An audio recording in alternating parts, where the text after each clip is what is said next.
నమో శ్రీనివాసాయ నమః. నమో వెంకటేశాయ నమః. అందరికీ నమస్కారం అండి. ప్రతిరోజు రాశి ఫలితాలు తెలుసుకోవడానికి ఇంకా మన ఛానల్ సబ్స్క్రైబ్ చేసుకోకపోతే ప్లీజ్ సబ్స్క్రైబ్ చేసుకోండి. లైక్ చేసి మీ పూర్తి సపోర్ట్ మన శ్రీనివాస ఛానల్ కి ఇవ్వండి.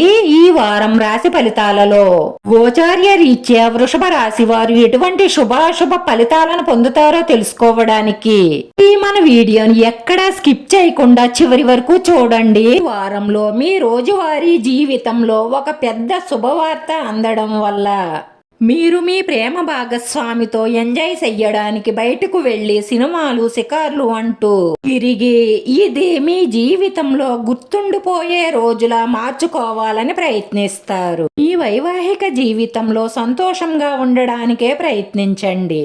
ప్రతి ఇంట్లోనూ సమస్యలు ఉంటాయి. సమస్యలు లేని కుటుంబాలు ఏమీ ఉండవు.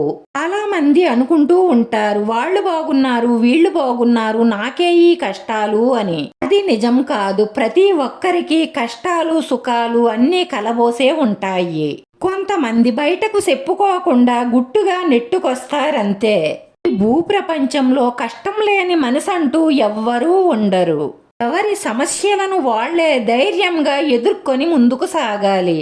ఎవరూ వచ్చి మన సమస్యను తీర్చరు. మన సమస్యను మనమే పరిష్కరించుకోవాలి. డబ్బు లావాదేవీలలో ఆలోచించి నిర్ణయం తీసుకోండి. లేదంటే బయటకు వెళ్లిన డబ్బు మీ చేతిలోకి రావడం కష్టమవుతుంది.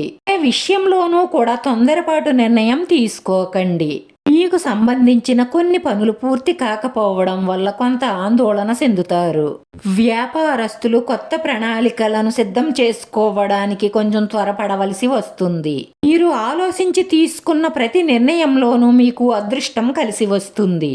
వ్యాపార ఒప్పందాలు చేసుకునేటప్పుడు ఎవ్వరిని గుడ్డిగా నమ్మకండి. విద్యార్థులు శ్రమకు తగ్గ ఫలితాన్ని పొందుతారు. మీ జీవనోపాధి కోసం చేసే ప్రయత్నాలు కొంత వాయిదా పడే అవకాశాలు గోచరిస్తున్నాయి.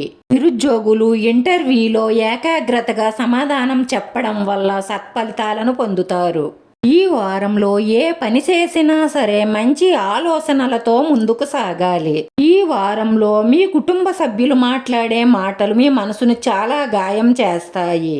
మీరు అవసరమైన ఆలోచనలు చెయ్యడం కంటే అనవసరమైన ఆలోచనలే ఎక్కువగా చేసి నిద్రలేమితో లేనిపోని తలనొప్పి తెచ్చుకుంటారు. ఇతరుల సమస్యల్లో తలదోచడం వల్ల ఎక్కువగా సమస్యలను ఎదుర్కొంటారు. గతంలో తీసుకున్న తప్పుడు నిర్ణయాలకు చాలా బాధపడతారు. మీ కుటుంబ సభ్యులు చూపించిన మార్గాన్ని అనుసరించి నడవడం వల్ల మీకు మంచి ఫలితాలుంటాయి. ఆరోగ్యం, మీ కుటుంబ సభ్యుల ఆరోగ్యం పట్ల శ్రద్ధ వహించండి. రాశివారి పరిహారంలో 9 లైన్ల తెలుపు దారం తీసుకుని స్ఫూర్తిగా మీ ఇష్టదైవాన్ని తలుసుకుంటూ ముడి పక్కన 9 ముడులు వెయ్యండి. దాన్ని మీ ఇష్టదైవం పాదాల దగ్గర ఉంచి మనస్ఫూర్తిగా దండం పెట్టుకొని మీరు ముఖ్యమైన పని మీద బయటకు వెళ్ళేటప్పుడు దాన్ని తీసి జేబులో వేసుకొని వెళ్ళండి. మీరు వెళ్ళిన పని తప్పకుండా పూర్తవుతుంది. అలాగే మీకు ఎటువంటి ప్రమాదాలు జరగకుండా మీరు కోరుకున్న కోరికలన్నీ తీరి మానసిక ప్రశాంతత లభిస్తుంది. రాశివారి అదృష్ట సంఖ్య 9. ఈ రాశివారికి కలిసొచ్చే రంగు తెలుపు రంగు. వీడియో నచ్చితే లైక్ చేయండి, షేర్ చేయండి. మీ లైక్ మాకు ఎంతో విలువైంది. మీరు లైక్ చేయడం వల్ల ఈ వీడియో కొంతమందికి చేరుతుంది. మన శ్రీనివాస ఛానల్ ఆదరించండి. అందరికీ ధన్యవాదాలండి. నమో వెంకటేశాయ నమః.